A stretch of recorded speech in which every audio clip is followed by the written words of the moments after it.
Assalamu alaikum wa rahmatullahi wa barakatuhu. Inshallah ta'ala, we will now continue with our audios after a short break. Our audios where we have been discussing some of the issues that have taken place in our community and more specifically have taken place at Masjid as-Salafi, Lidford Road. And we will now continue to highlight for the listener the true reasons that caused the split between the two parties of Salafis. Inshallah ta'ala, in this audio, we will be addressing an audio that was released by Abu Hakeem Bilal Davis earlier this year on the 6th of January 2019. In this secret audio, which was not released to the masses, Abu Hakeem tries to defend the harshness of the Reading Shura, and he tries to defend him regarding the funding and the frauding of the government. And bi'idhnillah, we will be highlighting just parts of the audio that's relevant, but we shall leave a link to the whole audio so that you can see that nothing has been adulterated and nothing has been taken out of context.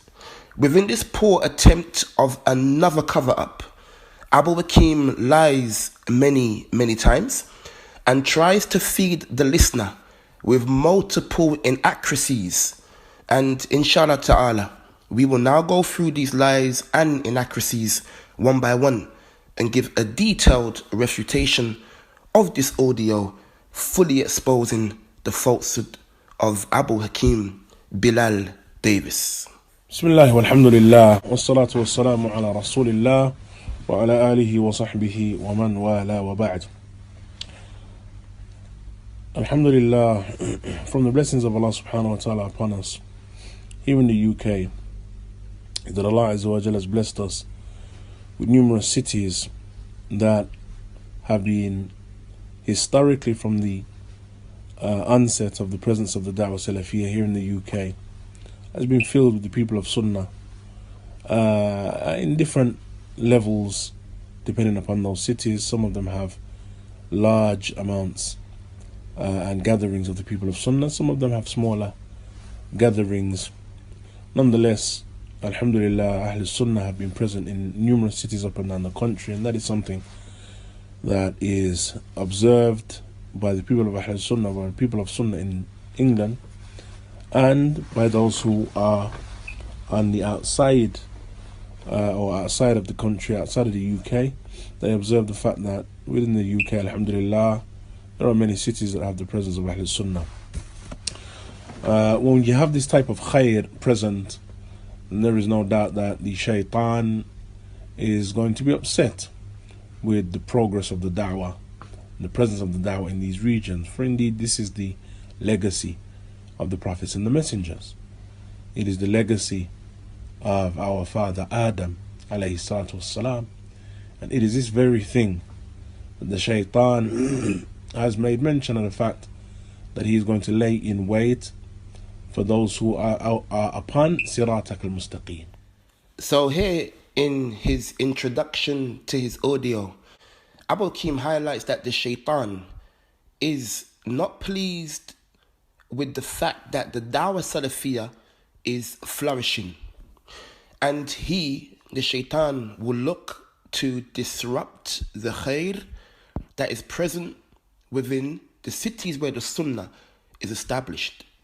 So no doubt, what better way for the shaitan to do this than to have people in charge of that dawah who are liars and thieves and fraudsters and people who run reverts away from the dawah?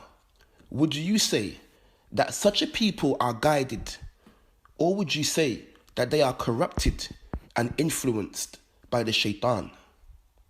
One of the situations, Ikhwan, that no doubt brings sadness to our heart is that which we observe in our among the brothers who are present when the brothers were upon the Sunnah in the city of Reading. Indeed, for a short period now, there has been something of splitting and differing among our brothers over a number of issues. The issues that have been raised are issues that were raised by some of the brothers, some of them younger, some of them possibly having aghrad and having goals and intents. But these issues were raised nonetheless, and there were issues that no doubt attracted the attention of those who have concern for the city and for the da'wah within the city, and attracted the attention of the du'at and the callers from up and down the country, that there is a situation that requires resolving. This here is where Abu Hakeem actually starts his games, and he begins to sow his seeds of doubt and lay the foundations for his deception, pointing out to the listener that those who brought these concerns are youngsters and brothers who have goals and intents, and this actually is far from the truth. From the brothers that raised the concerns was none other than our beloved uncle, Abu Sufyan Abdul Karim McDowell, may Allah preserve him, a senior to all of us, including Abu Hakeem. And Hudayfa also raised the concern, 20 plus years in the dawah, and someone who gave dawah to the Redding Shura and preceded them. Asif Khan, possibly the main aider of the dawah in Redding, Salafi for 20 years. Isa upon the dawah Salafiyah for over 15 years. So look at the attempt of Abu Hakeem to divert and to misguide the listener. There's a situation that has caused the people of Sunnah to split in the city of Reading. Whenever a situation like this arises, it is imperative that the people of Sunnah look towards the causes of the fitna, the causes of the splitting, and try their level best to remedy the problems that arise. That occurred with myself and with my brother Abu Khadija, with our brothers in Reading. Abu Hakeem, he says that it was imperative to look at the causes of splitting and to try and remedy it. But the fact is, Abu Hakeem and Abu Khadija did not try and remedy it. Rather, what you did was you tried to bury this issue as deep as you could. And all of this will bi'idhnillah be made clear to the listener throughout this audio. Those affairs return back, in essence, you could boil the affair back to two main affairs, two main issues. One, and we say main issues, there are sub-issues that stem from these issues, but two main issues. One, the accusation of shidda and harshness from some of the brothers who were in charge of the dawah in the city, and two, an accusation of the misappropriation of dawah wealth. Accusation of the misappropriation of dawah wealth. Naturally, these are accusations that have to be looked into and can't be ignored, since they are heavy claims. What we heard, and what I personally heard from some of those brothers, was that the brothers who were in charge in the markaz, in the masjid,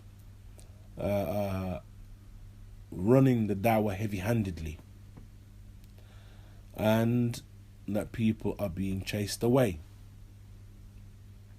And likewise, that there is evidence of the misappropriating wealth that was allocated to the markaz.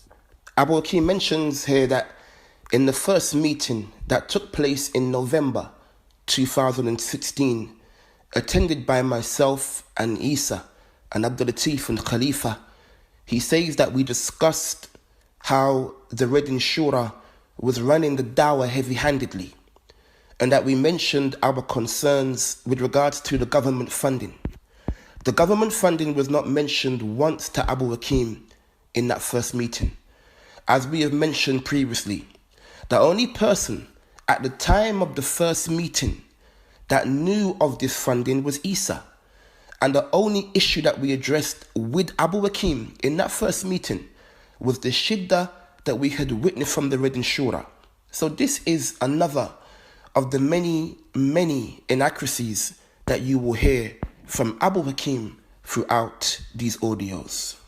And some of the detailed issues that were mentioned, when we heard them, and me personally when I heard them, we promised the brothers that whoever is speaking the truth, if those issues are true, then no doubt we will champion the cause of Sahib Haq, the person who is upon the Haq. Again, another lie from Abu Hakeem. This statement was not said in that first meeting at all, that he would champion the group upon the Haq. In that first meeting, after stating that he knew of the harshness from the Reading Shura, he then went on to give more details, saying he even knew of the source of that shiddah. He knew where it was coming from. And then he went on to say that he even believed he was a victim of that shiddah, saying that he believed that the Reading Shura cancelled his lessons, Qasas al-Anbiya, because there was not enough refutation in it. So this statement that he would champion the group upon the Haqq is a clear lie from Abu Hakeem. You have attacked the people who are upon the Haqq, and you have oppressed them, and you have sided with the criminals. And if it is that what you're saying is true, then we will champion the cause of the person of Haqq, but the meeting was yet to be established. More lies, my brothers. More lies from Abu Hakeem. At the end of the first meeting, wallahi, he said that he would have a sit down with the Reading Shura and with their advisor, and he would pull them up and he would admonish them. And we even asked him, would we come and be present in the meeting? And he said, no, you won't be needed. So for him to now say that he was awaiting a second meeting with both parties is actually false. This second meeting that took place in November was not a continuation of the first meeting, as Abu Hakeem is trying to portray. Rather, this meeting was set up after and because of the government funding becoming knowledge to all of the brothers. That is the meeting between the brothers who are making the claims and the meeting between the brothers who the claims were made against. Alhamdulillah, in issuing months or weeks, the meeting was established. We had a meeting in my maktaba. The meeting was established, and the whole goal of the meeting was that myself and my brother Abu Khadija would sit between the brothers and arbitrate between them, and to come to a conclusion as to where the haqq lies. And that is to say then that the initial statements that were raised were not the conclusive statements in the matter. How possibly could they have been the conclusive statements in the affair when we had not yet heard from the other brothers? Abu Hakeem mentions here that the initial statements in the first meeting was not conclusive in the matter. And how can they be conclusive when we had not heard from the other brothers, meaning the Reading Shura? There's 2 points that we want to highlight here.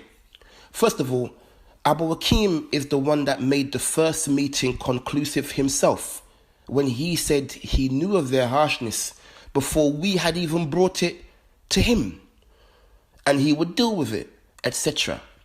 And the second point that we want to highlight is, notice that Abu Hakeem says, how could it be conclusive when we had not spoken with the other brothers?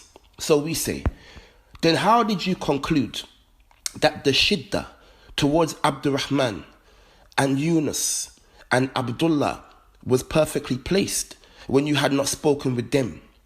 Have we not shown that the Reading Shura used incorrect information against Abdurrahman, like him not being in Sheikh Rabi's lessons, and you used their lies to judge against him without speaking to him? So how is it that you judge, O Abu Hakeem? Did you not have to speak with these brothers also before coming to a conclusion? Or is it that you only give justice and fairness to those who are with you, and anybody else is open to oppression and injustice. And so it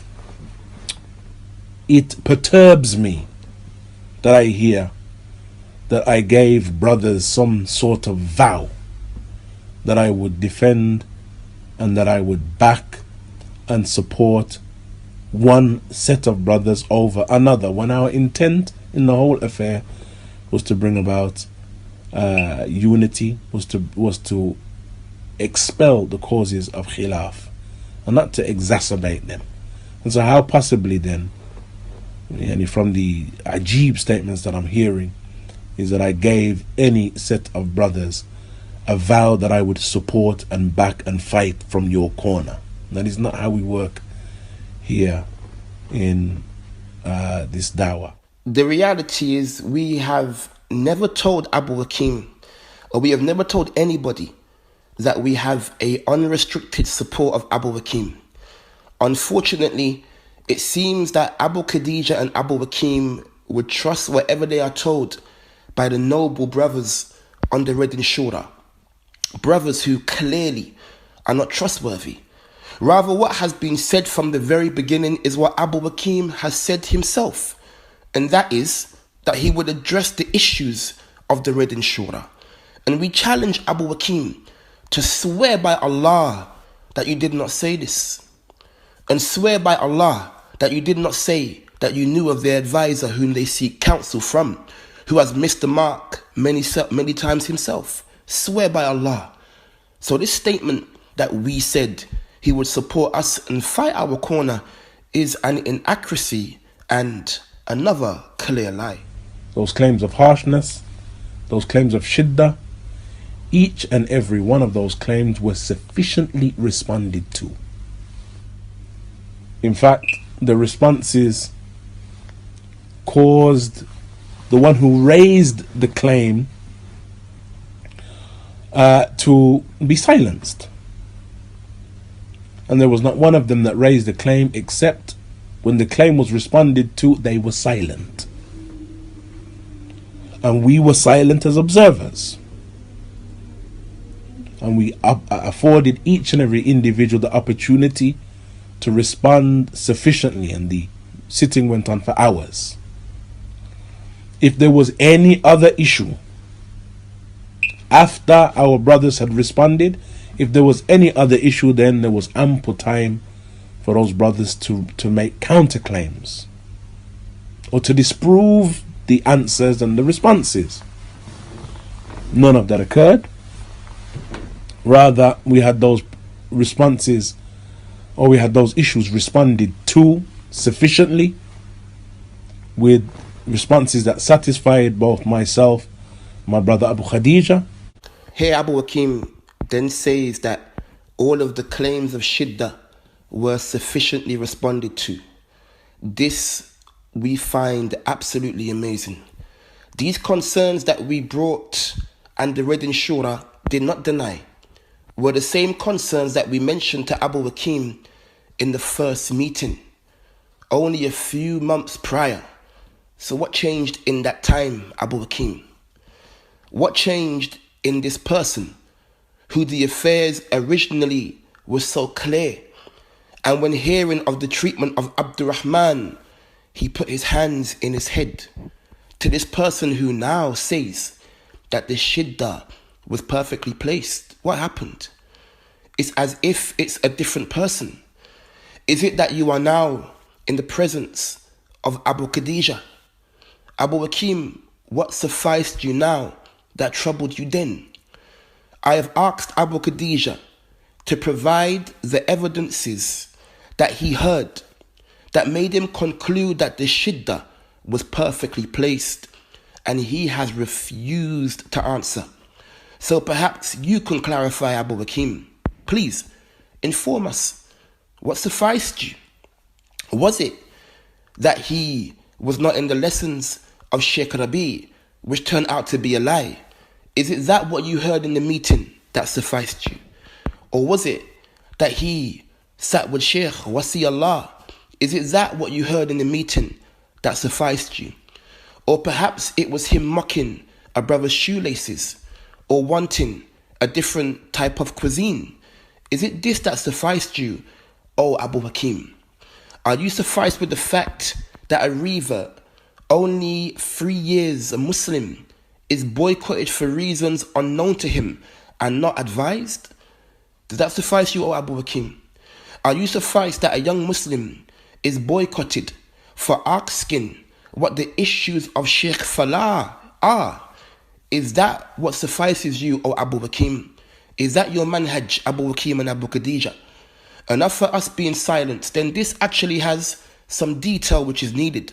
First of all, at times, yes, we were quiet, awaiting for Abu Hakeem to admonish them for their falsehood, as he promised. So rather, Abu Hakeem, you were silent. And at times, we would try to interject, and we were told that we had our time to talk, and now it's their time to talk. The reality is this, that we will say one thing, Abu Hakeem will say another thing. So the solution is very easy. Abu Hakeem and Abu Khadija, present the evidence that you heard and the response that you heard that sufficed you. For years we hear you speaking of clarity, and we hear you speaking of clear evidences and presenting clear evidences. So practice what you preach. We and the listeners want the evidences that sufficed you. Next, dear listener, you will hear Abu Hakeem start to talk regarding the government funding, and you will hear him embarrassingly try and defend the criminals for this disgusting crime that they have committed. You will hear him try and spin this whole affair and deceive the listener by using lies and misinformation, and know for sure that when a person tries to make excuses for bad behavior, they know that his intention cannot be sincere. So let us now hear what Abu Hakeem has to say regarding the government funding. The second issue, which was possibly the first in terms of the chronological order of discussion, was the issue of the misappropriation of wealth. Our brothers had made or put in an application for some funding, some council funding, and the issue, or that was what was being mentioned, and so we queried the issue. It turned out that one of our brothers had put in an application for some funding under the name of an organization that was working in collaboration with the name, or with the name that was given to the markaz. And what we fail to hear is the fact that there was no masjid at that time when that application was put forward. At this point, we want the listener to pay attention to the amount of times that you will hear Abu Hakeem say that the building was not a masjid, as if the whole case hinges on this point. This point actually has no effect on the case at all, whether it was a masjid or not a masjid. He is clearly trying to plant seeds of doubt for the listener where there is actually none. And even though this point bears no relevance whatsoever, at the time of the funding being granted and the money being received, 29 Lidford Road actually was a masjid. Now, there was a building, and it was a building that was used initially as a gathering place for dawah-related affairs. And so the application was made. Anyone who is familiar with the nature of those types of applications will know that those types of applications are made based upon the delivery of certain projects. Because what we're hearing being bounced around is that brothers stole from the dawah, which is a tremendous statement to make, that our brothers stole from the dawah. Why did they steal from the dawah? Because they made an application of money, or an application for money, and then they used the money and didn't give any of the money to the dawah. Well, that barakallahu fikum, is not actually what happened. Abu Hakeem here now starts to speak about the claims being made that the brothers stole from the dawah, and he says that that is not actually what happened, barakallahu fikum. Okay, well, let us look at more depth as to what actually happened. The Red and Shura have received money of £16,500 to fight terrorism. In the application that was presented, they mentioned the dawah activities of the centre that were already taking place in the Masjid to strengthen their application. And they specified dawah activities that they plan to carry out to strengthen their application. They were then granted the money specifically to tackle terrorism. And when you tackle terrorism in Islam, is it not the sunnah that we use? And when we are using the sunnah, are we not according to the correct understanding of al-Islam? And is that not called dawah? Or is there another name for it? What we have always said, and we maintain, is that money was given for the purpose of dawah, fact. And the money that was received was not spent on that dawah, fact. Rather, it was used to fill the greedy pockets of the Red and Shura. So what would you call that, Abu Hakeem? This is not rocket science. It's very simple and clear. They used the deen of Allah to get money.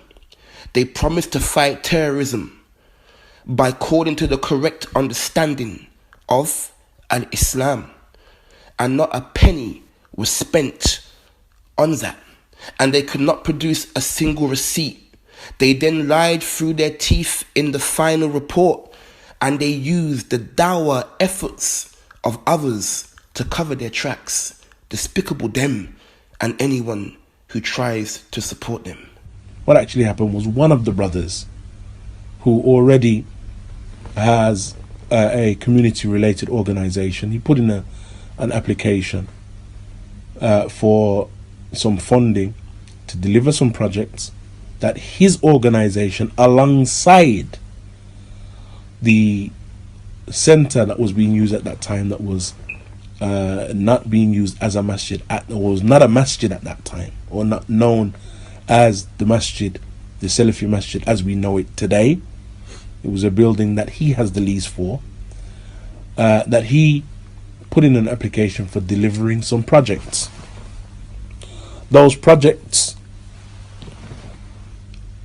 required or needed individuals who would deliver.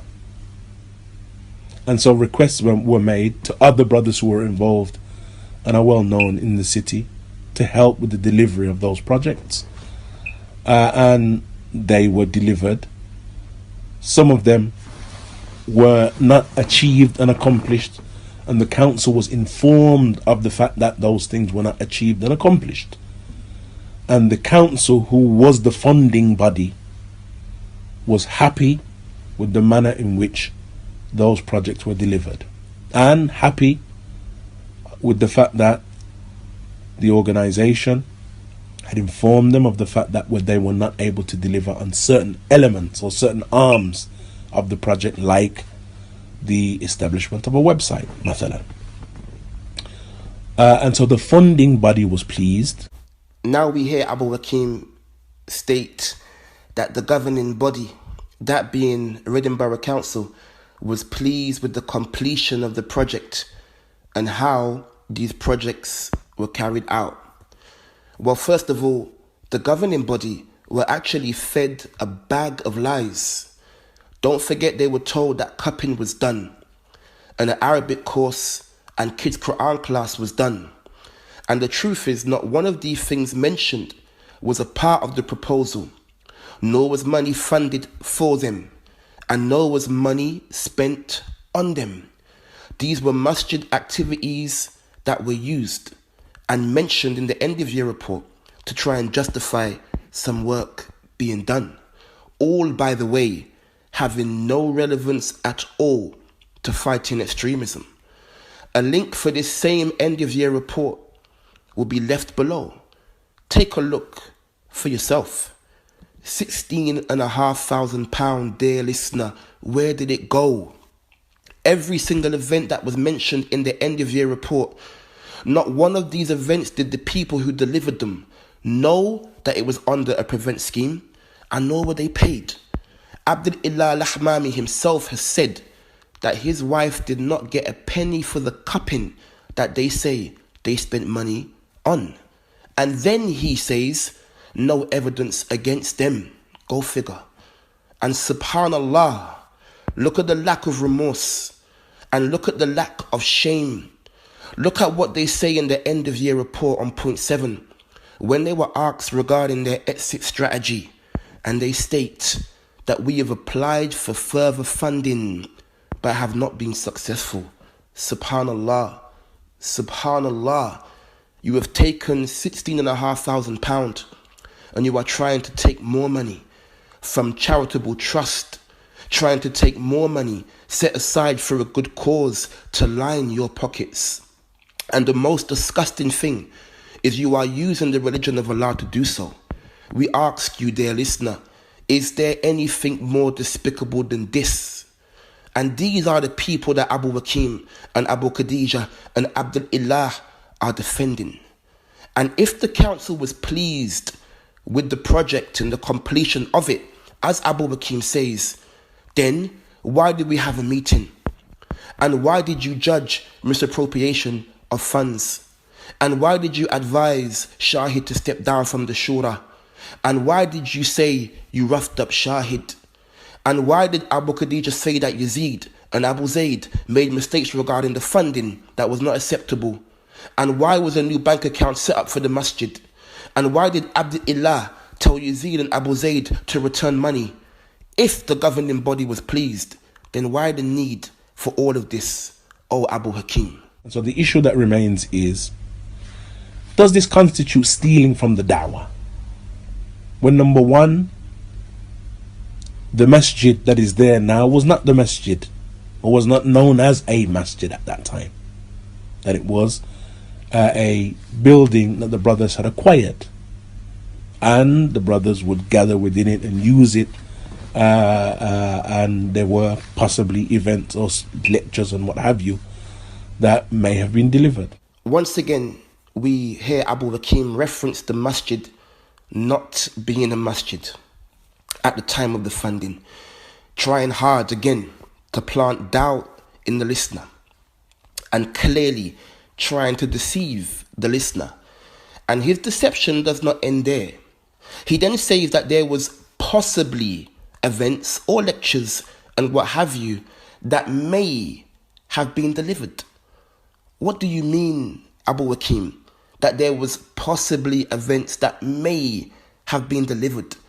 Abu Hakeem tries so hard to avoid highlighting the fact that the masjid was a masjid and held masjid dawah activities, a ploy that the Reading Shura actually adopted in the second meeting in Birmingham. And we highlighted this fact to Abu Hakeem and Abu Khadija in that meeting. And subhanallah, now we have Abu Hakeem doing the said tactic that we saw from the Reading Shura on that day. Number two, the nature of these projects, if anybody is familiar with them, when the council funds projects, they do not, ikhwan, give a pot of money to a building for them to use as they please, for it to be said these brothers stole from the dawah. There are projects that they expect to be delivered on. Those projects are allocated an amount, and that ring-fenced amount of funding is used upon those projects. And then they inform the funding body, after the delivery of those projects, they inform the funding body about how the funds were used. Alhamdulillah, Abu Hakeem, we have just heard say that the council do not give a pot of money to a building to do as they please. He says that there are projects that they expect to be delivered upon, and those projects are allocated an amount and that is used on the project, and then they inform the governing body on how the funds were used. Well, subhanallah, all of these projects minus one were not completed. Money was allocated and projects were not accomplished. And then when the time came to inform the council of what was done, they used masjid activities that they did not spend a penny on to try and justify where the money had gone. And seeing as you are speaking about how these projects work, Abu Hakeem, then let me remind you that the money cannot be spent on anything outside of the proposal. So why was Arabic mentioned? And why was the kids' Quran class mentioned? And why was cupping mentioned? As number one, they were not on the original proposal. And number two, they did not even spend on these things. So Abu Hakeem, seeing as you have appointed yourself as a barrister for the Reading Shura, then maybe you can answer the question that we asked in Audio 5 Part B. Where did the money go? Dear listeners, we are not talking about one project not being completed or a couple of £100 unaccounted for. No, we are talking about £16,500, a yearly salary for some, just vanishing into thin air, and 99.9% of the projects not being completed. We don't care if the building was a masjid or a centre, or if you call the money dawah money or other than that. Don't try and fool the people with these minor and unimportant details. What we want to know is why those in charge of the dawah, who collect the wealth of the believers, why are they involved in frauding of wealth? And this is what we care about. And so there was one of these brothers who used the services of other brothers who were present within the markaz. And that is what is being said is them stealing from the dawah. And so there are a number of issues here. From the issues is that one of the individuals who raised the claim was funded by the very same project. Yet we do not have the party referring to him as a thief either, though he was funded and received a stipulary from the same project. With regards to this brother that Abu Hakeem says was funded by the same governing body, the same project, but is not being referred to as a thief, then this brother is Isa that he's speaking of. And we advise Abu Hakeem to fear Allah and be careful of what you spread. With regards to Isa and his involvement in the funding, then yes, he went to the council on behalf of Shahid Farid and was paid £50 for each meeting that he attended to present the case. And Isa would have been paid whether or not the funding was granted. And he was actually paid before the funding was granted.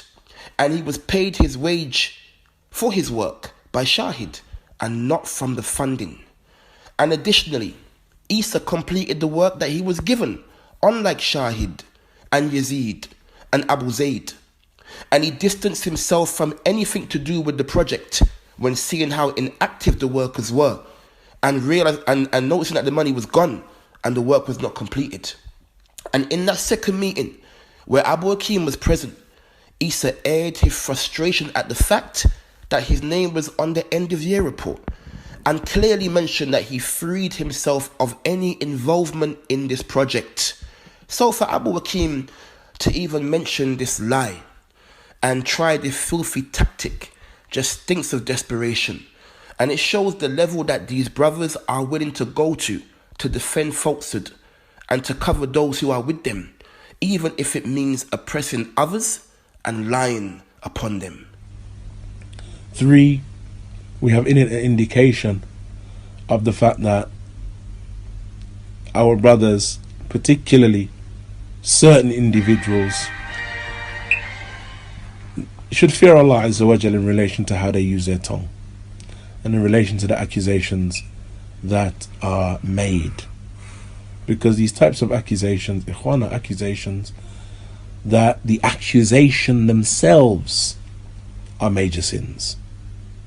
The accusations themselves are major sins.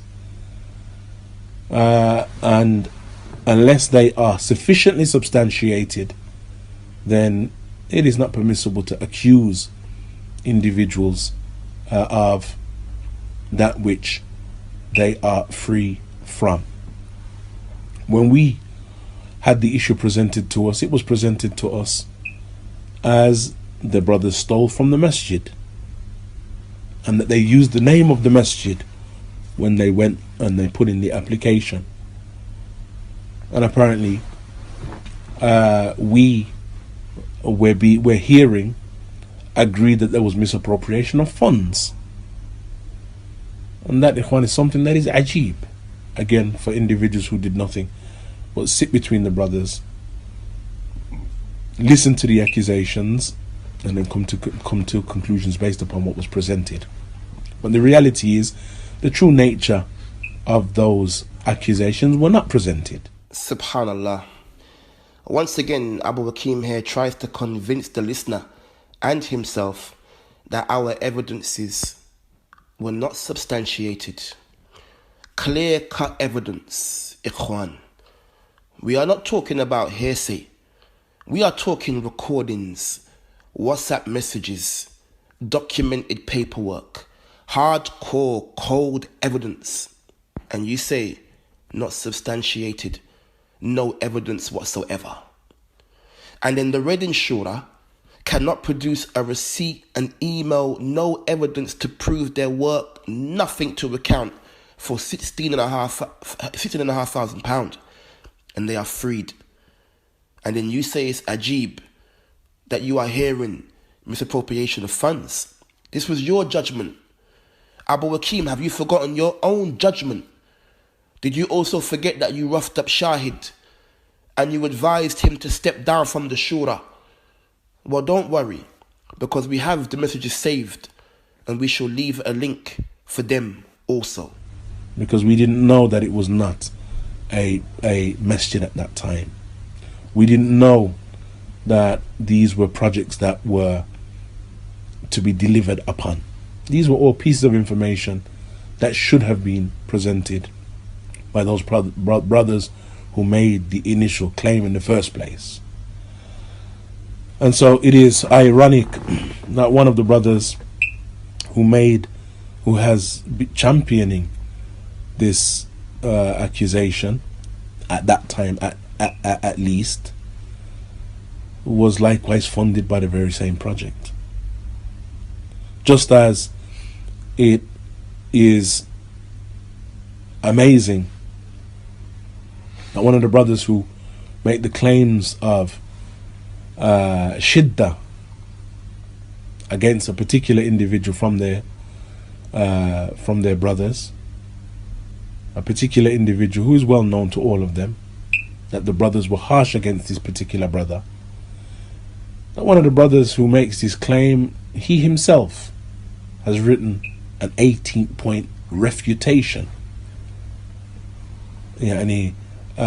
against an individual, this very same individual, 18 or possibly 19 points, I believe, against the very individual that he now accuses our brothers of being harsh against, when he was the one that wrote a 19-point refutation highlighting the deviation of the said individual. And so these are inconsistencies that are ajib. Pay attention as Abu Hakeem actually does what seems to be some backtracking. He says that we didn't know that it was a masjid at the time, and we didn't know that these projects were meant to be delivered upon, and that we, the brothers that raised the issues, should have made this clear. Allah musta'an.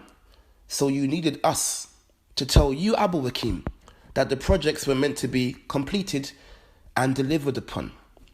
Earlier in these audios, you gave us a detailed breakdown as to how this type of funding works. and how these projects are to be delivered upon. You yourself have been funded, so you have knowledge about how it works. And now you are saying that you did not know that these projects were to be delivered. What did we sit in the second meeting in Birmingham for 5 hours telling you and Abu Khadija? If we did not inform you of these very facts, then what did you hear that made you conclude misappropriation of funds? And once again, we hear him make mention of our brother Isa receiving funding, which we have already shown is a lie that Abu Hakeem is accountable for before Allah subhanahu.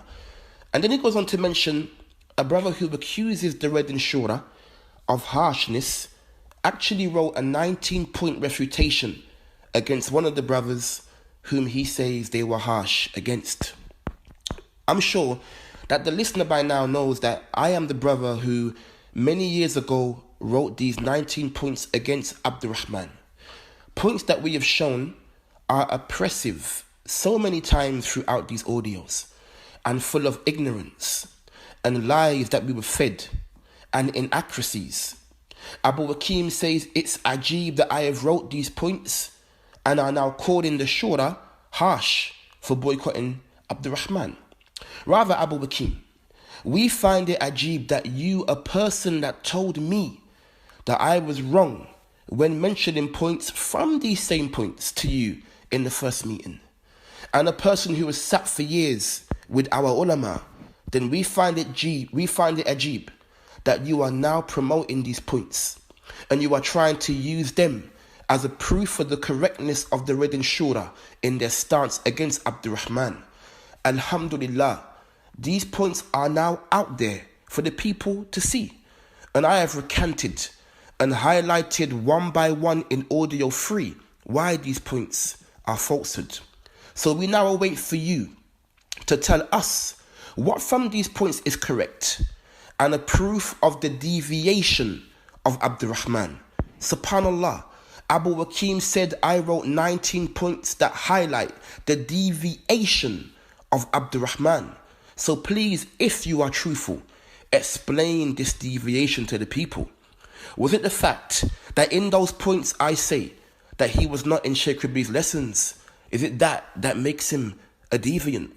Or is it the fact that I say he sat with Sheikh Wasi Allah? Is it that point that makes him a deviant? Or was it point number 2, that he's not with Bilal Hussein and the known Salafis in Mecca? Is it that makes him a deviant? Or is it the point that mentions that he chose to learn the Arabic language rather than sitting with the scholars? Is it that makes him a deviant? Or perhaps it's the point that he apparently said that the conferences in Birmingham don't really benefit him. Is it that makes him a deviant? Or is it the point that mentions that he says that some brothers go out and eat too much? Is it that point that makes him a deviant? Look at the extremism, Ikhwan. Is this acceptable? Is Abu Hakeem really in agreement with such falsehood? Or is he just trying to cover his companions? Either way, such falsehood is not to be accepted regardless of who it comes from. Abu Hakeem, are you then in agreement with Abu Zayd, who refused to advise Abdurrahman of his apparent issues when Abdurrahman asked him to do so? The very same individual that is running around like a YouTuber, and he's posting clips, secretly recording individuals, and other than this causing huge fitna, and he is one that we know of, and he himself knows that if we were to speak about his activities, then that would shut him down in the eyes of the public forever. Yet he is the most active, creating and causing fitna and sowing the seeds of dissension between the brothers. There is no doubt that the person whom Abu Hakeem is speaking of here is our brother Asif Khan, Abu Hafsa, a brother who for years, when he was actually funding the Masjid and paying a salary for some of these brothers on the Reading Shura, if not all of them, then he was okay. A person who, when he would take the brothers out for meals and cover the entire cost of the bill, he was okay. A brother who, when he would wipe the debt of some of these said individuals, he was okay. And when he would give discounts to the Reading Shura in his shop, he was okay.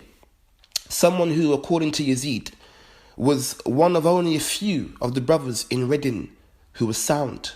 And as soon as he speaks against the errors of the Reading Shura, and he highlights them, and he is vocal regarding them, then he is now of the most wicked and evil of the people. In the next segment that we play, the next audio that we play, you will hear Abu Hakeem mention some of the wicked characteristics of the Yahud. Well, Abu Hakeem, this treatment that we have seen against Asif, this reminds us of the characteristics of the Jews that we find in the hadith that mentions the conversion of Abdullah ibn Salam, radiallahu anhu, who after taking his shahada, he said to the messenger that the Jews invent lies that would make one astonished. So ask them about me before they know of my conversion to Islam. So our Nabi alayhi salam asked him, what kind of man is Abdullah ibn Salam amongst you? And they said that he is the best of us, the son of the best of us, and the most superior from amongst us. And our Nabi alayhi salam said, and what would you think if he embraced Islam? And they said, may Allah protect him from that. So the Rasul alayhi salam repeated the question, and they gave the same answer. Then Abdullah ibn Salam came out, and he said, I testify that none has the right to be worshipped but Allah alone, and that Muhammad is his messenger. On this, the Jews said that he is the worst of us, or the most wicked of us, son of the most wicked from us, and they degraded him. And he said, it is this that I was afraid of, O Messenger of Allah. Similarly, in relation to those brothers who are present within the city and listen to the accusations and don't do a good enough job of verifying the veracity of the statements, that our brothers need to be extremely careful. Allah Azza wa Jal has dispraised the Yahud because of a characteristic that they have. Allah mentions in relation to them, سَمَّاعُونَ لِلْكَذِبِ سَمَّاعُونَ لِقَوْمٍ آخَرِينَ لَمْ يَأْتُوكَ يُحَرِّفُونَ الْكَلِمَ عَنْ مَوَاضِعِهِ. That Allah Azza wa Jal mentions concerning them that they are سَمَّاعُونَ لِلْكَذِبِ, that they are oft given to listening to lies, oft given to listening to a people other than yourselves who don't come to you. And he don't come sit with you, approach you and inform you concerning the statements of lies that they're spreading. What is evident is that these attributes actually apply more to Abu Hakeem and his likes. How amazing it is that you use the Quran, you use the ayat of Allah to defend people who are clearly wrong and attack the people who are upon the haqq. Beautiful ayat, wallah. But let us actually ponder over them. Allah mentions those who listen to kadhib, to lies. With regards to ourselves and Abu Sufyan and Hudayfa before he spoke with Abu Khadija, one thing that we all presented was clear-cut evidences. Evidence so clear that Abu Khadija himself said that if these evidences was presented to a qadi, to a judge, then he would have no choice but to find the Reading Shura guilty. Now compare that with the clear lies in the documents by the Reading Shura. Clear lies, a fact which is irrefutable, and they are now being 100% backed and believed by Abu Hakeem and Abu Khadija and Abdullah. So who has been listening to lies? And who are guilty of these attributes mentioned. Amazing it is that you say people need to be more diligent with regards to verifying and ascertaining. What happened to you verifying regarding Abdurrahman?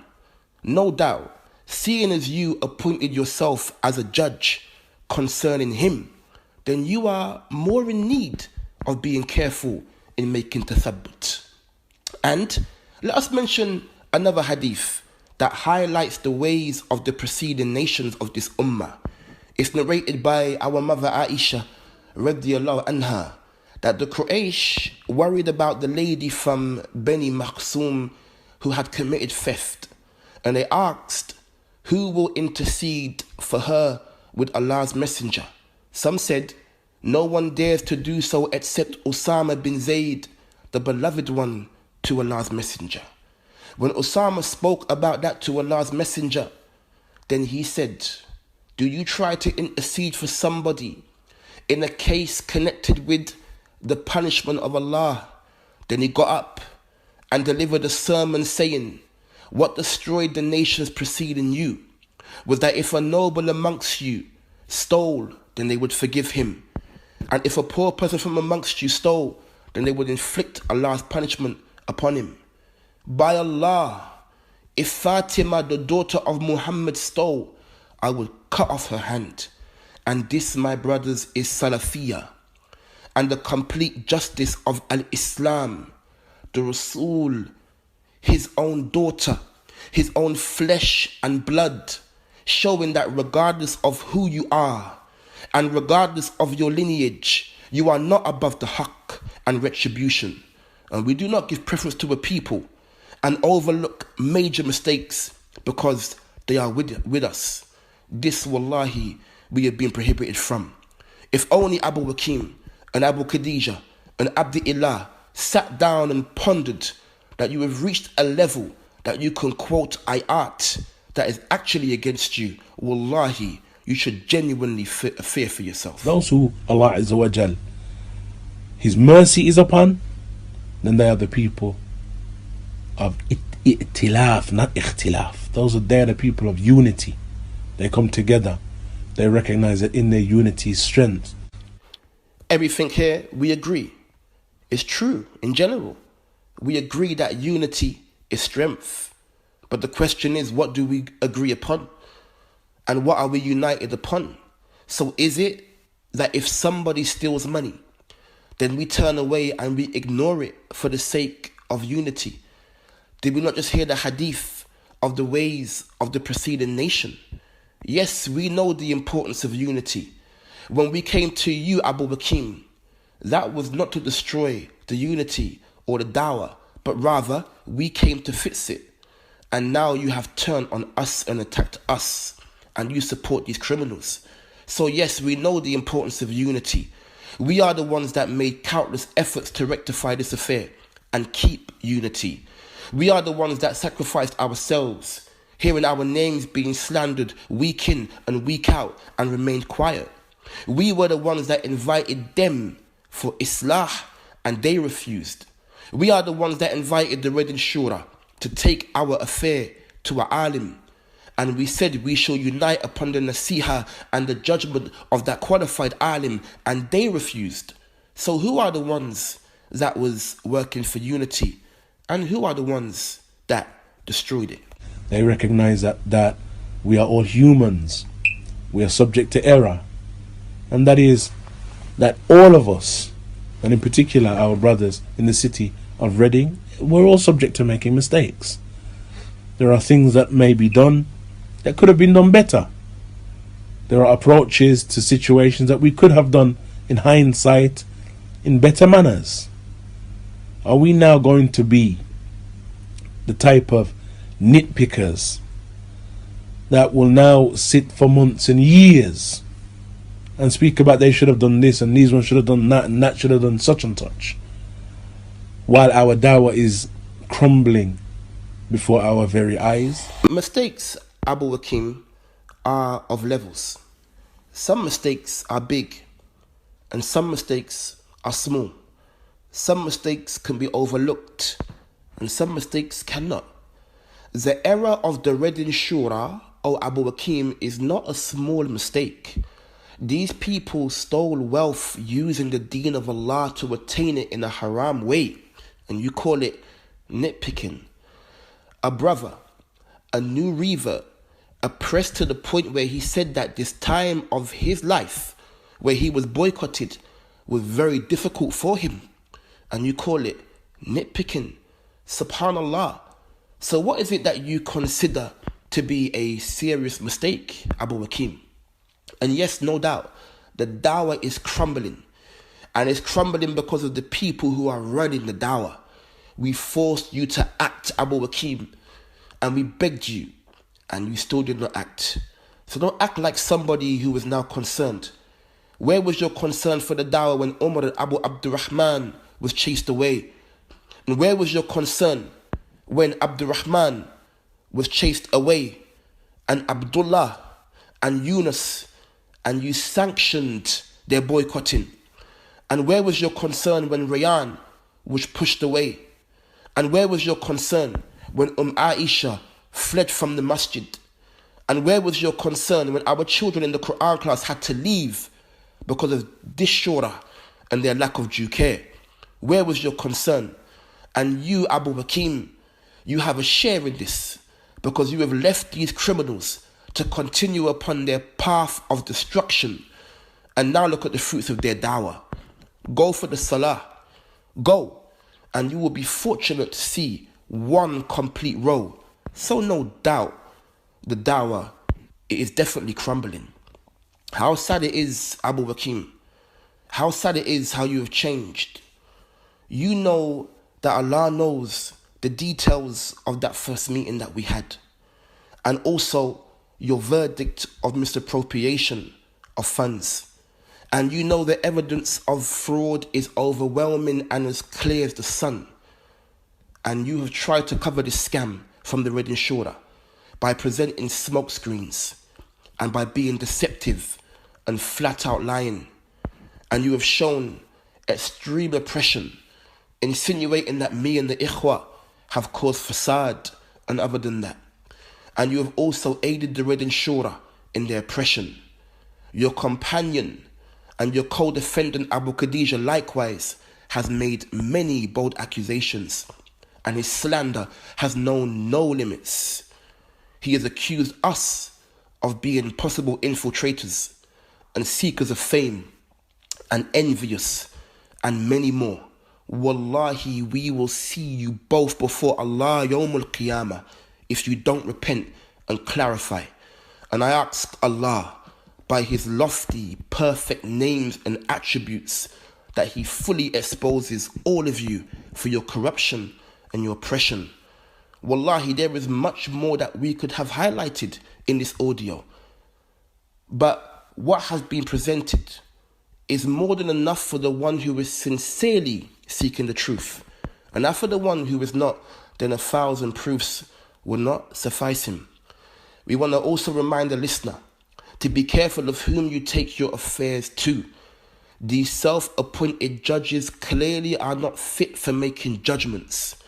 And we remind them to fear Allah and remember that they themselves were advised and they signed a document saying that they would not judge in affairs of hajr, of boycotting, and would return their affairs to Ahlul Ilm. So know your level and do not go beyond that. In closing, let us remind Abu Hakeem of what he said in his audio, removing doubts surrounding the dawah. Bismillah walhamdulillah wassalatu wassalamu ala rasulillah wa ala alihi wa sahbihi wa man wala wa ba'd. In this session, we look at the last few points connected to the bayan of Sheikh Muhammad bin Hadi al-Madkhali, hafidhahullah ta'ala. In this session, we look at the 8th point and the following 2 points. The 8th point, our Sheikh mentioned Mas'alatul Hajar, that which is related to boycotting. And this is an important issue, of course, Ikhwan, because of the fact that many have misunderstood the affair and many have gone into extremes in relation to the affair. And so this issue of boycotting and abandoning others, then he mentions حفظه الله تعالى يجب الرجوع فيها إلى مشايخ أهل السنة. He mentions it is imperative that one returns in relation to this to the scholars of Ahl Sunnah, that is, to the mashayikh and to the scholars of Ahl Sunnah, وعرض ما يحدث من المسائل في هذا الجانب عليهم, and that the issues that occur and the issues that arise are presented to them. That these issues are presented to them. وهم بدورهم يفتون في ذلك في من يستحق الهجر ومن لا يستحقه. And they, in relation to this, they will give a verdict in relation to who deserves to be boycotted and who does not. And of course, Ikhwan, anybody who's familiar with the Maktaba Salafiyya for the past 20 years will know that we have been presenting our issues to our scholars over the past 20 years. And we're very familiar with the statements of our scholars concerning boycotting, who is to be boycotted, who is to be left. And the issues are presented to our mashayikh, and they pass verdicts in relation to them. Allahu Akbar. So, what happened, Abu Hakeem? Did you present the case of Abdurrahman to a scholar before judging the shiddah was perfectly placed against him? Did you take the case of Abdullah to an alim before concluding that the shiddah and the boycotting against him was correct? Did you take the case of Yunus to an alim before judging that the boycotting was correct? Which alim did you go to, Abu Hakeem? Which alim? Was it Sheikh Rabi, Sheikh Ubaid, Sheikh Fawzan, Sheikh Lahidan, Sheikh Abdul Mussin, the Mufti? Who did you consult, Abu Hakeem? We leave you and Abu Khadija with this challenge. Tell us who you consulted and provide the evidences that sufficed you regarding Abdullah, Yunus and Abdurrahman, and present the evidence from the 19 points that makes Abdurrahman a deviant, and swear by Allah that you did not say you knew of the Redding Shura and their harshness and where it come from, and provide the evidence of their work for the £60,500 that they were funded. And know that if you fail to do so, then with the people, you are a liar and oppressive. And with that, we will conclude, and we will see if we get a response for the claims that have been made. We ask Allah subhanahu wa ta'ala to rectify our affairs and to protect us all from partisanship and oppression against the believers. Subhanaka Allahumma wa bihamdik, ashhadu an la ilaha illa anta, astaghfiruka wa atubu ilayk. Salafi publications, they had been, I was like a nobody. I wasn't the one they was coming for. They was coming for Tahir. They was gunning for him from the very beginning. You know, when Bilal Davis left, he got kicked out of the university. Let's be clear about that. He gave a lecture some time ago when he was asked why he didn't graduate from the university. He said because of the forces of Hizbiyah. Sounds like a poor sci-fi movie. Like, how in the world you going to get in public and tell people you didn't graduate from the university because of the forces of Hizbiyah? You was a poor student. Let's just call it what it was. The forces of Hizbiyah. Right. You was expelled. Right, exactly. But the scholars that the teacher that was there that was a part of Hizbiyah was conspiring against him or something? Right. So tell the people you got kicked out of the university. Tell the people you got let go. I mean, you know, nonetheless. I remember a student in knowledge. This is the same guy who, you know, was expelled from the university 3 times, kicked out of the Islamic university 3 times. How do you get kicked out of an Islamic university? I still, just for the life of me, can't figure that out. Nonetheless, was kicked out of the Islamic university 3 times. This guy from the UK, all right? Someone that, you know, many of you guys hold him to be such a big scholar, mashallah. Abu Fulan and Abu Fulan, kicked out of the university 3 times, right?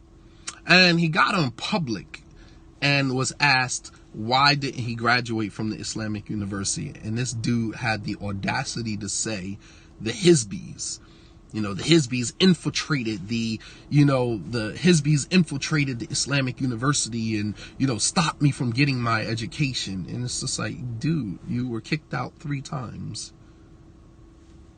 You spent most of your time there giving lectures to other students who had, you know, here again, that lack of intellectual autonomy, right? You can't think for yourself. Here you are at the prestigious Islamic University, and you're sitting learning from Abu Fulan and Fulan rather than going and sitting with scholars that are right there. As a matter of fact, to make things even worse, you had students of knowledge telling other students not to sit with certain scholars.